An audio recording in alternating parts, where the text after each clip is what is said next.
6:15, I'm going to call the meeting to order. Please rise and join me in the Pledge of Allegiance, please. I pledge allegiance to the flag of the United States of America, to the republic for which it stands, one nation, under God, indivisible, with liberty and justice for all. Thank you.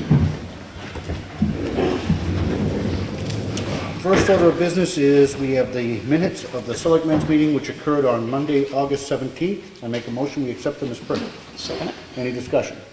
All in favor? Aye.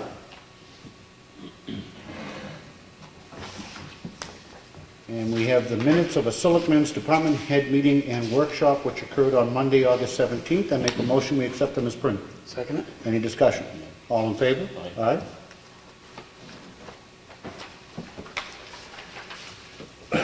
We have check voucher totals.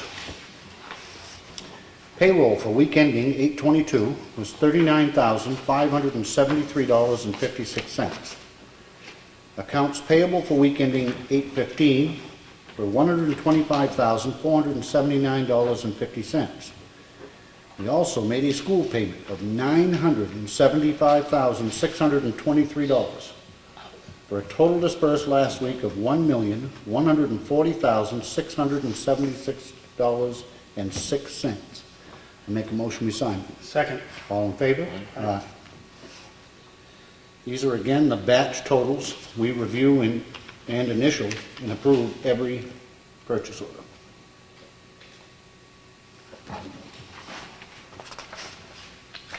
Are you still paying these without borrowing? That is the good news. Yes, we are. I was going to actually go over that with you next. Great.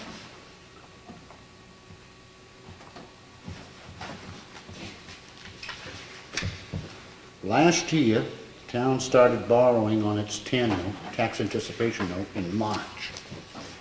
And here it is, the middle of August, and we have yet to have to borrow. We have a TAN note authorized for $2.5 million. And after this payment, there's $818,000 left in the bank, so we have not yet had to borrow a cent. We'll see how long this can go. And I can't praise enough, it's not just this board, it is predominantly our finance team, and that's Ellen, Lane Sherman, who does our finance manager, our tax collector, Kelly, our treasurer, Harry Marrow. It is truly their effort in working with us on scheduling certain purchases. We do now have a monthly finance meeting where we all sit around the table and talk and make sure that everybody is on the same page. And it has worked tremendously well. We did institute last year a completely new purchasing policy, which has been very beneficial. And at the risk of sounding braggart, the proof is in the pudding. I mean, here it is, almost September, and we have yet to borrow money. That's a good thing, and we're very happy about that. So, we have the Highway Department work log, which is here in the file, if anybody would like to look at it. We have a notice of intent to cut wood. This is map 224, lot 9. The owner is John Avery. The logger is Troy Dorr. The taxes have been paid. I make a motion we approve it. Second. Any discussion? No. All in favor? Aye.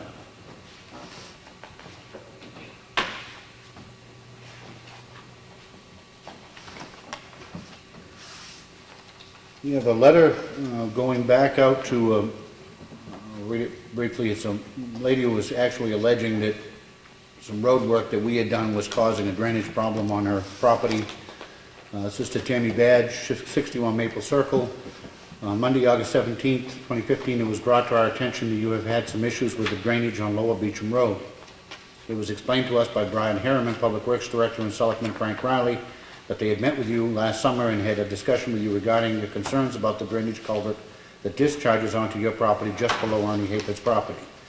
After listening to concerns that day, they told you that the water problem that you were experiencing was actually coming off the hillside above your property, and the culvert in question was not causing the wet conditions where your access road goes onto your property. Mr. Rowley explained to you that when his grandfather owned that property, they used it as a potato field and it was also wet then. It's our understanding that the culvert in question was placed there no later than April of 2007 and quite possibly earlier than that. They also believe that the runoff turnout was installed many years prior, as it has always existed. Mr. Harriman and Mr. Rowley also told you that they would have the highway department come out, clean out the outlet of the lower culvert that takes away the water from your driveway, and that has been completed. The Ossipee Board of Selectmen maintained that the existing culvert placement is not the cause of the water situation that you are claiming it to be. I make a motion that we sign. Second. Any further discussion? All in favor? Aye. We have a request for abatement, and this is actually only an abatement of fees and penalties. This is on the Foresight Realty Trust, 75 Chickville Road. By way of explanation, our assessor says that the properties in question were taken out of current use in 2013 and 2014. He has met with the taxpayer and corrected the current use assessment for 2015. And although this is not typical, we do recommend granting their request to abate the interest and penalties that were put on the parcel. They allege that we took it out of current use inappropriately. To resolve this matter in a timely manner and it's mutually beneficial to the town and the taxpayer. With that explanation, we'll make a motion to approve. Second. Any further discussion? All in favor? Aye. We have a petition and pole license. This is from Eversource to install a pole somewhere on Moltville Road. They provide a map that shows absolutely nothing. But it is a requirement that we issue them a license for every pole, so I'll make a motion we approve it. Second. Any discussion? All in favor? Aye.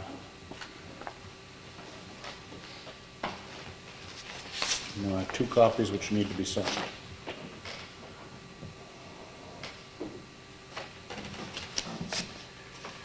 We have a maintenance agreement with GIS Services. This is the online tax map. It's the support software. It's a $500 contract for the ensuing year, which is the same that we paid last year. I make a motion we approve. Second. Any discussion? All in favor? Aye. Again, there are 2 copies of the contract, one for us, one for them.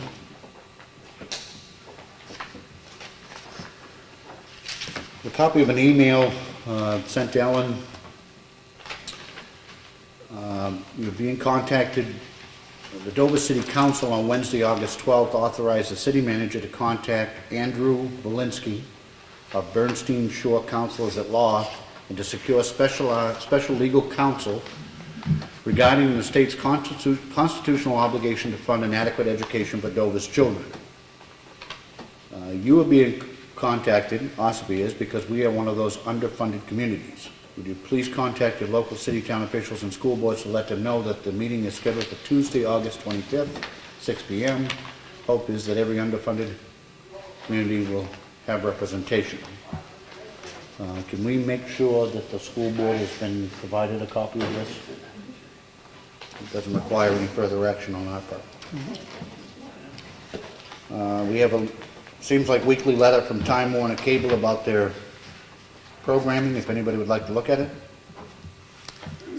We have a copy of a report provided to us by UNH on the Lord's Scholarship. It showed that they did $32,500 in scholarship awards.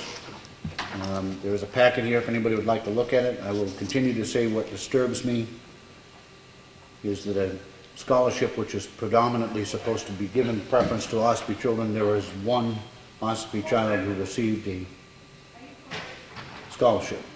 The other 2, 4, 6, 8, 10, 12, 14, the other 14 are from other towns in the county. According, the 4 pages though do not, that's about all of Carroll County aid. If you look at the actual $32,000 of disbursement, that is what was dispersed in last year's scholarships.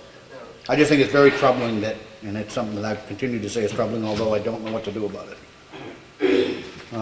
We have a note here from a front office that Dana Merrill, who lives on Patty Acre Road, called, he wanted to let us know, let the Board of Selectmen know that the highway crew is doing work on the road and that they did a great job up in Patty Acres, so he would certainly pass along to them that information.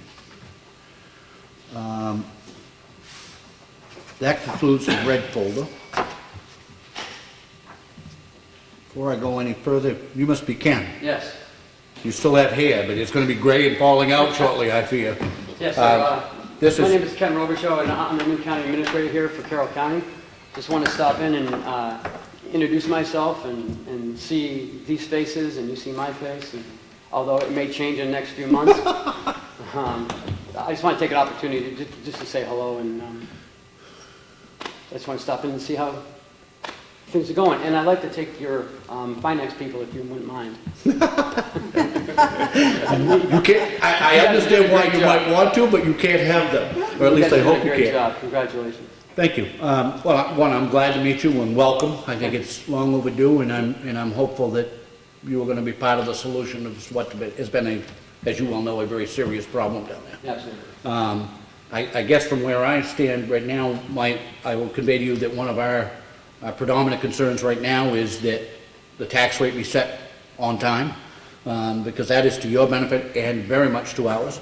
I mean, we've been successful in not having to borrow this year, but if our ability to set our tax rate is delayed in any way, shape, or form, then we will have to borrow. Yep. And every dollar we borrow, of course, we have to pay interest on. So that has been an issue in years past, and I certainly can't fault you for that. You weren't there, but I would hope that you would convey back to the commissioners and the powers to be down there that it is extremely important that those papers be filed on time for everybody's benefit. Yeah, we try not to hold you up, and you know, I assume you're going to want to check from the town of Ossipee at some point. So, thank you very much and welcome. And I don't envy you, but you know, if there's anything that we can do to help, by all means, let us know. well, I can take his finance.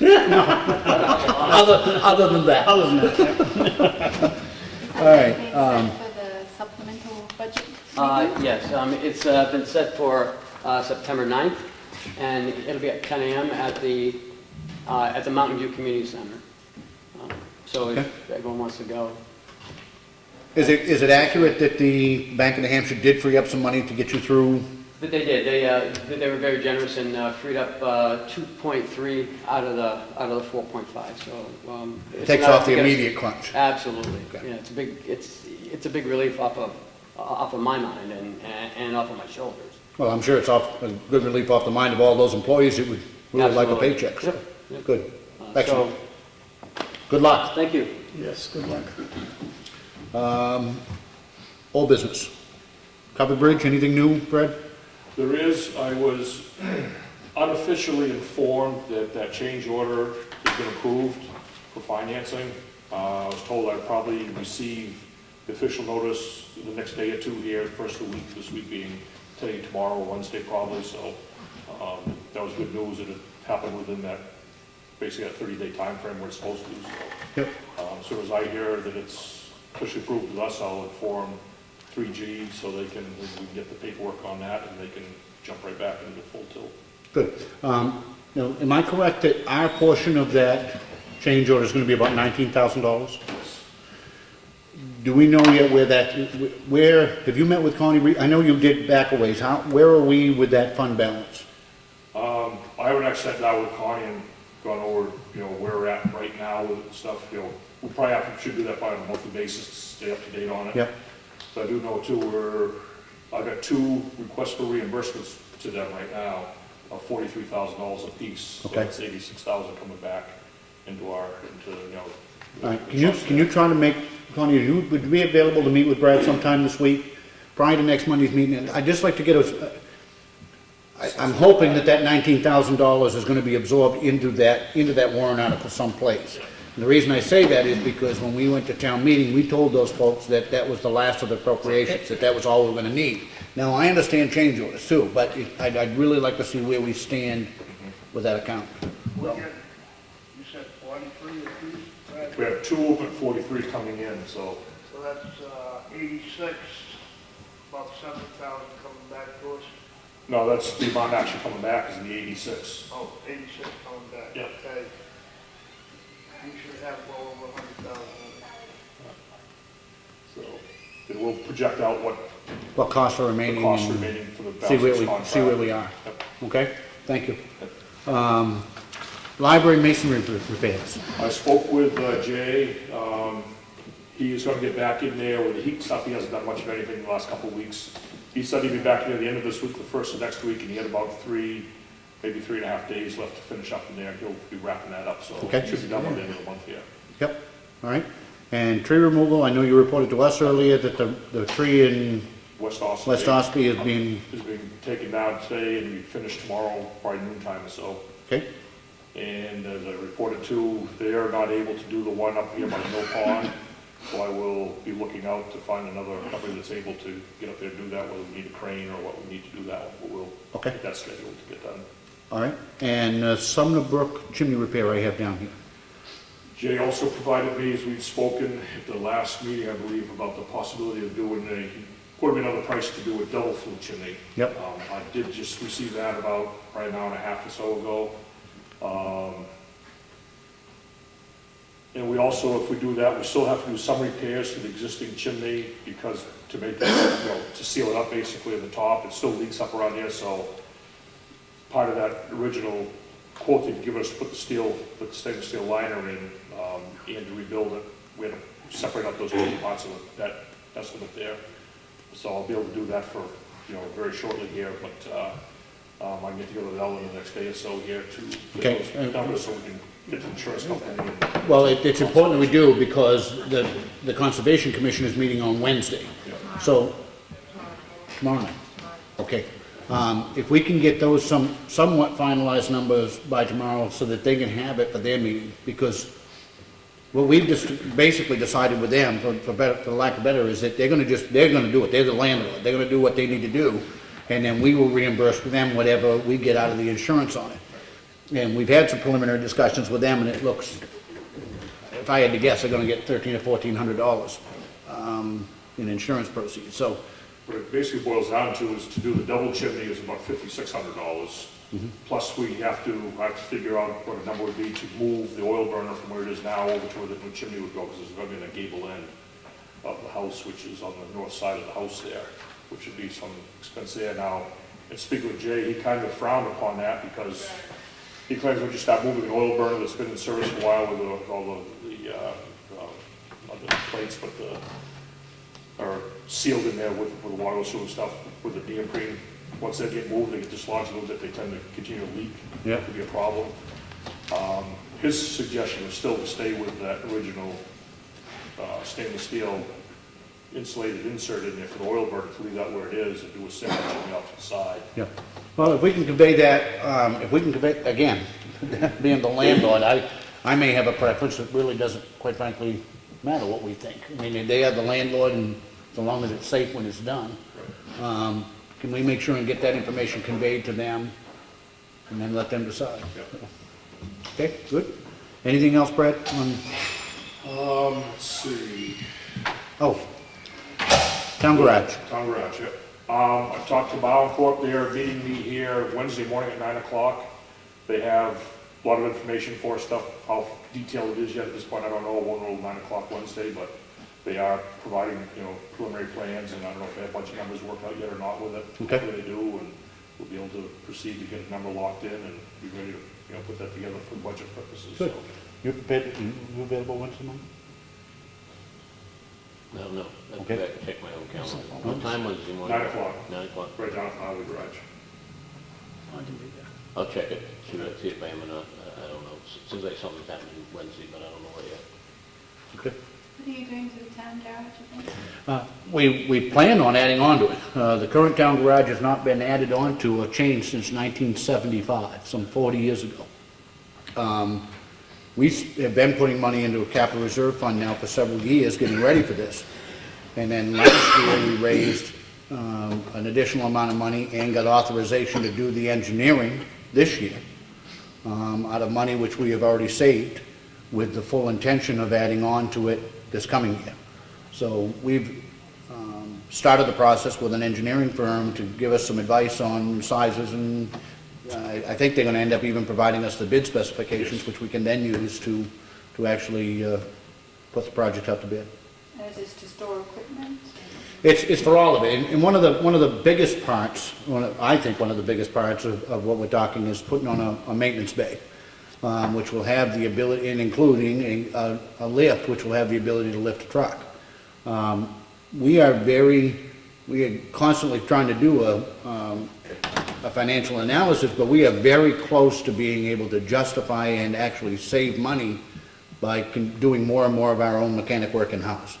The guys already do a tremendous amount of work in-house, which saves us a lot of money, but when you figure the number of vehicles that are town-owned or precinct-owned, I mean, with the fire trucks and all of the big trucks and then the police cruisers, all of which are maintained off-site at private garages. If you add up what we're spending in those private garages in the course of the year, it's really quickly getting to the point where it will be much more cost-effective to do it ourselves. I don't know that we're completely there yet, but it's getting there. Well, one of the first critical areas is you've got to have it's all well and good to say you have a mechanic, but you got to have a place for him to work. So this is all part of a kind of a grander scheme of just trying to continuously get the best bang for our buck. And we think that that's a very critical area. Do other towns do that you know of? Any other towns? Oh yeah, several do. Yeah. Just as an example, last week we signed a bill for, was it $800? The tow bill, what was the tow bill? $750. $750 in order to tow a truck from our garage to a garage to be worked on. So, you know, it gets into an awful lot of money really quickly. Big truck repairs, they don't seem like they're always in the thousands, they're never in the hundreds, so it's something we need to look at. I'll be there Wednesday morning, Brad. Okay.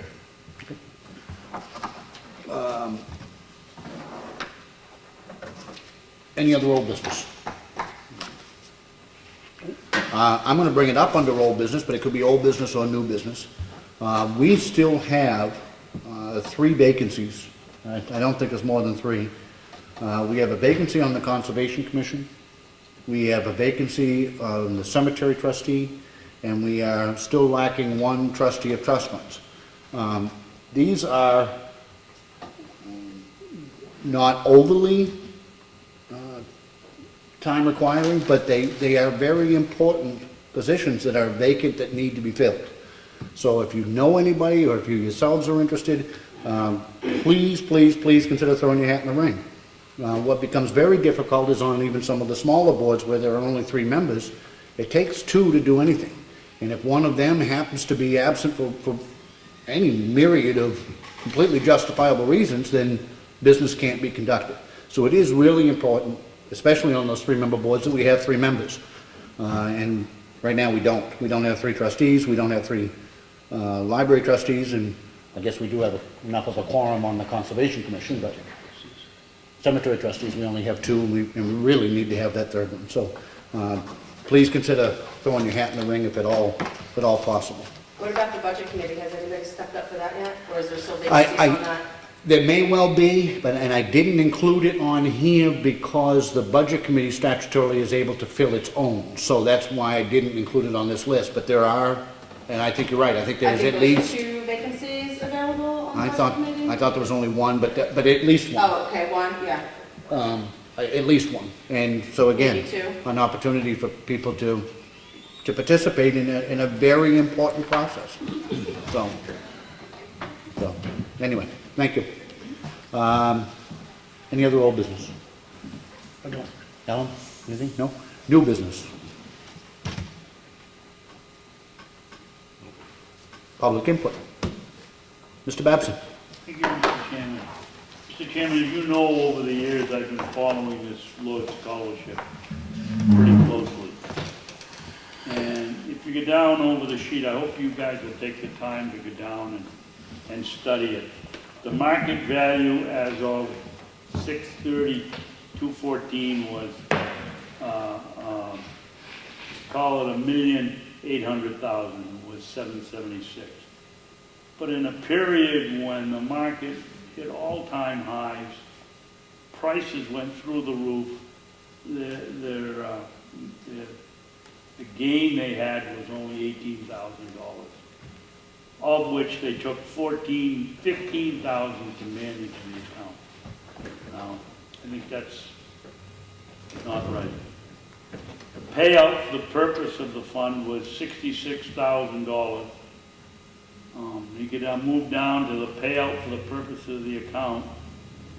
Balance on 6/30 was 44,000. Additions is the 66,000 we just talked about. We're making our final payment to the university for their surveying work that they did. And then we get the scholarship awards of $32,000 for the whole year.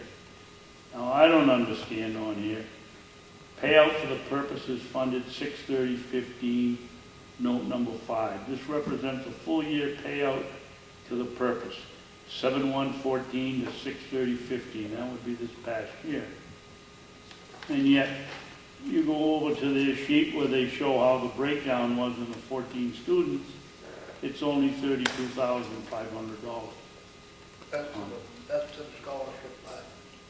Well, what's the rest of it go? Your 66,247 goes down on the scholarship addition, Right?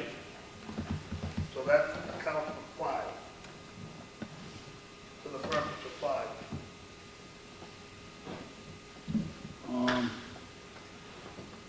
Oh, okay, yep, you're right. The other thing is, they give us a list, you said 14 people, their list shows 14 people. And then they send us a 4-page list of people that have benefited. There's over 150 people there. Are they trying to schmooze us? Anybody that gets any kind of a grant somewhere that's from Ossipee or Carroll County is taking claim that they're supporting with a Lord Scholarship? You have a devious mind, Mr. Babson.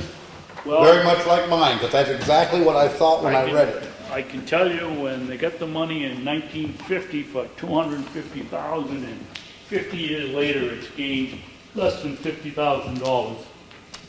Yeah, I do. But there is a lot of money. There is another problem, Rick. They can't get the kids at the high school to apply for the scholarship. You can't tell me there aren't kids from Ossipee that need money, and there's only one of them on that list. Usually there's 2 if we're lucky. And I guess my thoughts on that, and you may be right, and I don't profess to understand why, but I got to tell you, I would be very, very surprised if any parent in the town of Ossipee who had a child attending that school wouldn't be very much appreciative of some help.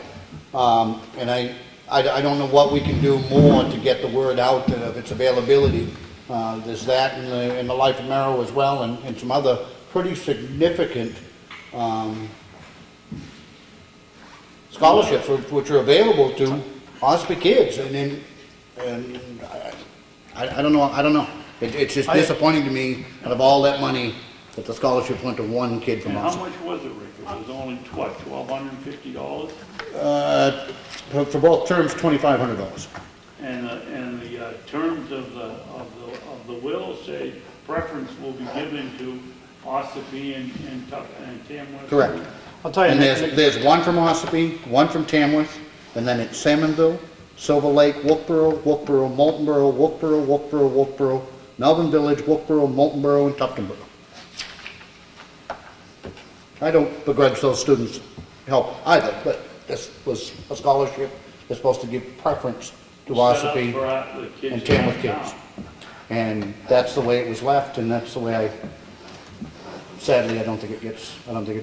I have been to the Kingswood School and the guidance counselors are getting it out there. And I know that for a fact, about this one and the Life of Merrow.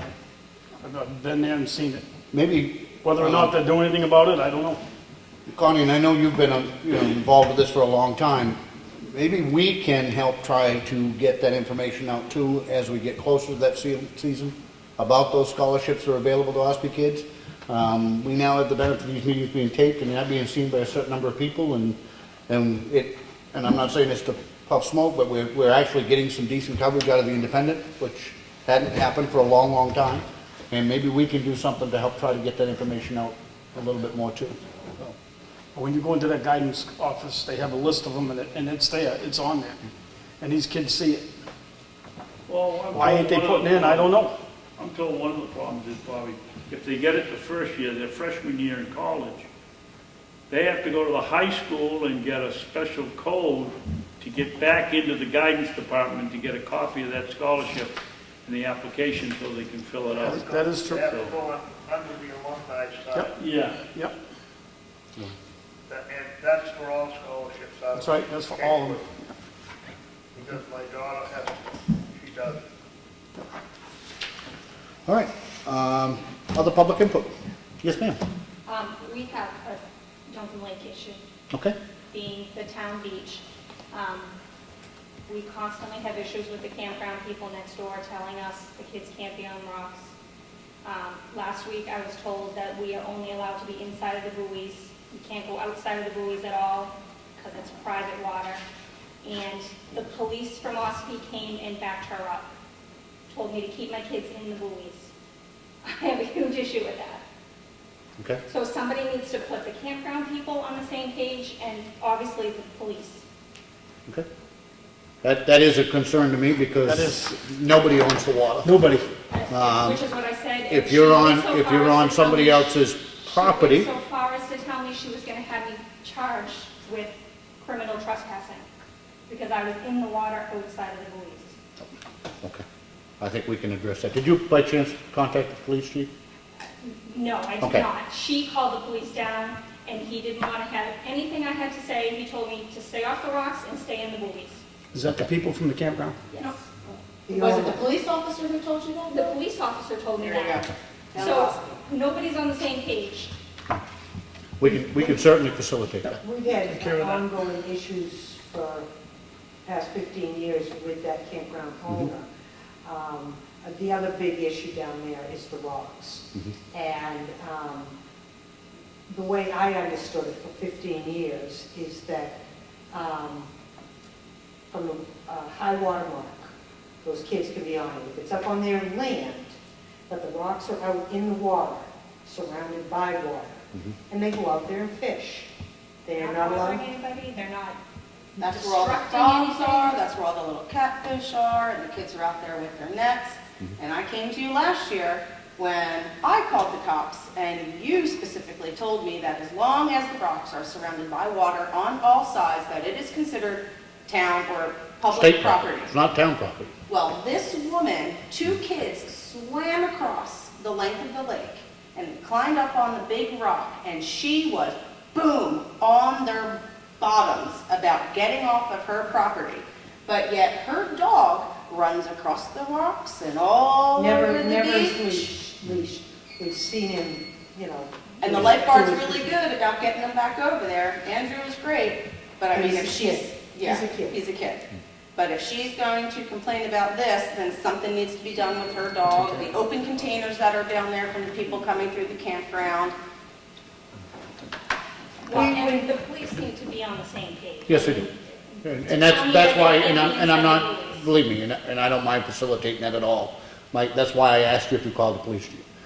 And we will convey that to him and have him, before you leave, will you leave your name and number with Ellen so that we can have him contact you? Yep. And the reason that I encourage you to contact him directly, and I want to set that up, is because I want to make sure that your concerns are being addressed. And sometimes by the time you say it to us, and then I say it to him, and he gets back, he may not even be answering the original question. Yep. So, we can certainly facilitate that happening, Yep. okay? And I am completely confident that he is able to handle it and set it straight, okay? Because it is public, nobody owns the water. No. They can restrict your access to get to the water. But once you're in the water, nobody owns it. And yes, and we go on through the So- town beach, so. Once you're in that water, that is owned by the state of New Hampshire. And they may not like it, but that is tough to live with. You don't know why the police officer took that position? My guess is they're tired of listening to her complain because I'm sure she calls quite frequently.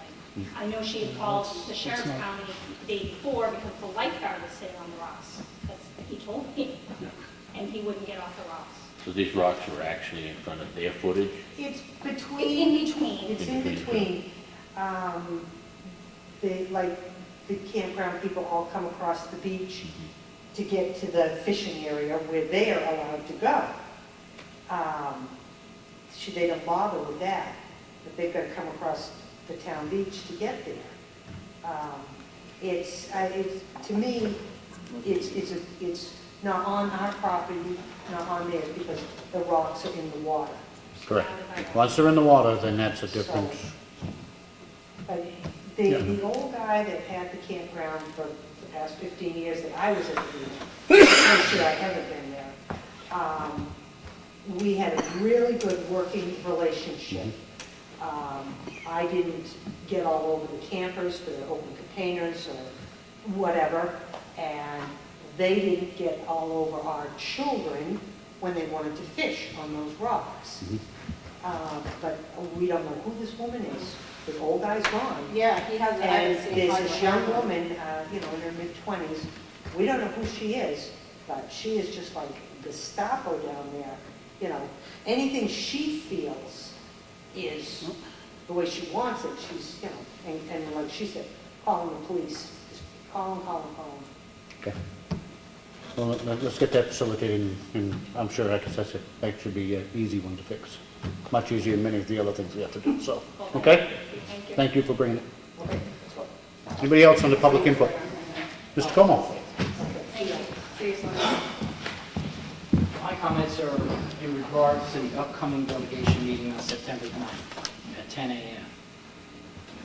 It is my opinion, and opinion of some of the other delegation members, that it should not be at 10 a.m. We are actively trying to gather support from the communities to get that changed. How are you supposed to go to a meeting at 10 a.m. if you have to work? So I think it's important that it be an evening meeting, at least this time. I understand that delegation meetings are usually held during the day because you have department heads that are already in the building, they come up and make reports, and it's easier and more cost effective. But I think in this specific instance, it should be in the evening.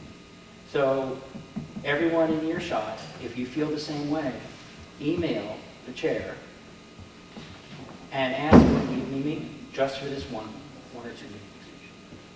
Do you have her email address, Ed? You need to be. I'll have to give it to you. What day of the week is September 9th? Wednesday. It's on a Wednesday. Wednesday. And the time is set by elected delegation, not by the commissioners. Have the commissioners taken a position on what time of day the meeting ought to be? We haven't taken any position at all. It's the delegation's responsibility by law Okay. to set the date Right. and the time. Listen, I think as is evidenced by the meeting you had last week, there's a lot of interest. I think they'd be more likely to have better attendance on an evening meeting than they would in 10 o'clock in the morning. So in that regard, I don't think it's a bad idea. Most of the attendees of that meeting were the nonprofits, not the people, the taxpayers are at work. And I think it's important that they get their opinion out. Sure. But unfortunately, we're under some time constraints here, so we really got to get this going. In order for DRA, to set the tax rate, I mean, at this point, I don't think there's any changing it. But I think in the future, I don't see why they couldn't have a nighttime meeting. But now I think it's too late. I mean, we really got to get this tax rate set. And we're pretty close to the, September 15th is right around the corner, so. Just as a thought, and I understand what you're saying, but there's nothing that would preclude you from doing an evening informational meeting for people to be able to attend and have members of the delegation and commission there prepared to answer questions, even if it's on something you're not acting on. Doesn't prevent you from having an evening meeting. Well, the issue with that is the decision's going to be made Correct. during the day. We need to get input from the public. But I hope you would also agree that the decision has to be made. I mean, I don't see you as having a whole lot of choice. I mean, I almost, quite frankly, at this point, I look at the meeting as almost a necessary formality. You don't have any choice but to pass a supplemental budget. That's defaulting on your bills, not paying your help. So I mean, while I understand and I agree with you. I mean, that decision's got to be made. I do think there's a whole lot more explaining to do, but what choice do you have? I mean, when it comes to that meeting.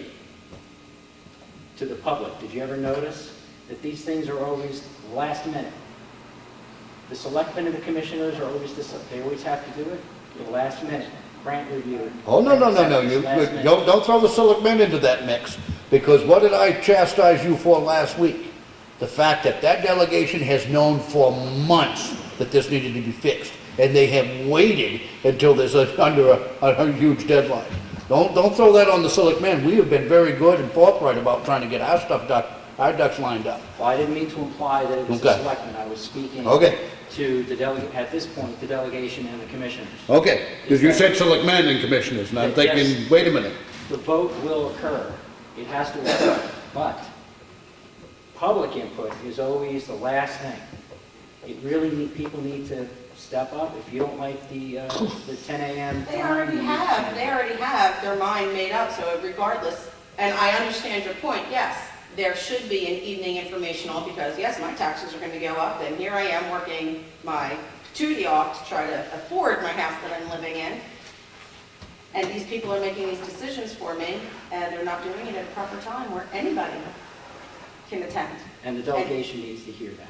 And they want people there, not at 10 o'clock on a Wednesday morning. Thank you. And I have to correct what I said last week. I believe I said 2.4 was the supplemental, but it's really 2.6. I kind of mixed up the 1.4s, they're throwing a lot of numbers around. The 1.4, which was the bond, the nursing home bond money that has been dispersed and spent. We don't know where that went. So that was where I got So the that. amount of the supplemental that you're going to be acting on is 2.6. 2.6. Thank you. Thank you. Thank you, Ed. Anything else under public input? I do Mr. want- B. I just wanted to say thank you for taking care of the beach. Well, Even though it took a little bit of time, I understand that there was other problems, but so far so good, it's been holding up. I guess the next big rainstorm that we get, we'll see if it washes out. Well, you know, to be honest with you, it probably will wash out. And it's like I told you, as much as we try, water runs downhill. And it is a beach at the bottom of some very steep ground. I understand, So we but just- a one-time lump sum could fix some of that instead of spending the $500 every year to fix it, and I really think that the town should consider. I think we have considered it, we will continue to consider, but I think that $500 occasional repair would pale in comparison to what it would actually cost us to address the grading down there. I'd rather pay a big lump sum and fix a problem rather than spending tiddly amounts to fix something. We'll agree to disagree. Okay. Thank you. Anything else on the public input? Connie? I just want to reiterate what Rick has said for the simple reason, I'm going to go into medical treatment very shortly. Being one of two trustees of trust funds, if I'm not there, Peter cannot sign a check, he can't do anything. We need two people there at all times. So I beg someone in this town to please step up and help us. Because I don't know what shape I'm going to be in. I've already informed the selectmen that if I feel that I have to resign, I'm going to resign. It's my health, and that comes first. I've got 5 kids I got to finish raising, and that's it. But I beg someone, please come forward. Thank you. Thank you, Connie, and as, you know, we have conveyed to Connie our complete and total support. He needs to take care of him and his family first, and everything else will work its way out. And you are in our thoughts and our prayers. Yep. Could you explain what responsibilities the trust funds includes? I guess what I would say is if anybody is interested, contact us and we will set them up with the trustees and they can go over exactly what it is. There are some statutes that dictate what they do, but it is not a hugely labor-intensive job. It's not like you're signing on to something that's going to take 30 hours a week. Connie, what do you figure, about 10 or 15 hours a month? I do 10 to 15 hours a month for the simple reason that I keep the books. So it's not hugely labor intensive. When the town or someone like precincts, pass over money, I have to get it into the bank as fast as I can, period. And those deposits are made whenever, hopefully the next day. We meet once a month. When we meet, we have to go over every invoice that's sent, the selectmen send a trustee or trust funds request for Whittier Bridge. Elaine will send over every one of the bills that goes into that. We say, okay, well, we pay it, and we record it.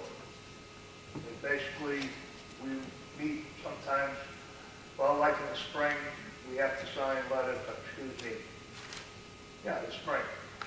We sign letters of scholarships. We don't award the scholarships, we just keep the money. And right now, there's approximately $2.2 million that the town of Ossipee has in trust funds, along with Life of Merrill, Carol McCain, a couple of the lords, and all the cemetery trustees, trusts, all the capital reserves, whichever this town sets up, and all the precincts, if they want to, they have to by laws, we have to carry their capital reserve. Once it's set up, we've got it set up now, it's very easy. The only problem is the end of the year, you have to do what they call an MS9 and an MS10, which if your figures are off, can be frustrating. No question about that. That's the way. Ellen and Elaine, they've been working with me trying to figure it out, and I finally figured it out that a mistake was made 2 years ago. So I got to redo 2 years, 3 years service. Once that's done, everything is reconciled every month, so it's changed quite a bit. But it's getting easier.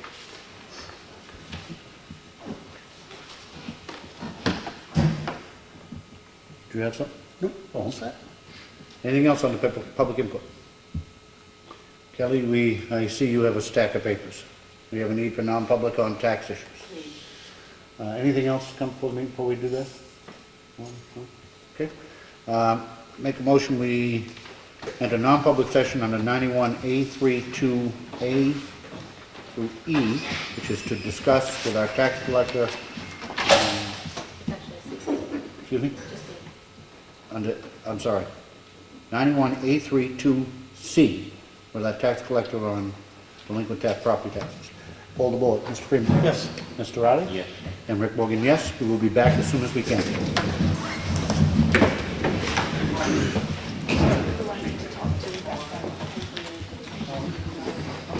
In the public session, we concluded our meeting with our tax collector. Do you have anything else to come before the meeting? I do not. Frank? Nope. Ellen? Any other upcoming meetings we should announce? Not that I'm aware of yet. Conservation Commission tomorrow night, 7 o'clock. I don't have anything else. Anything? Ed? This week's commissioner's meeting has been changed to Thursday, 8:30 a.m. instead Okay. of the Wednesday morning. Okay. Thank you. Nothing else to come before the meeting. I make a motion we adjourn. A second. All in favor? Aye.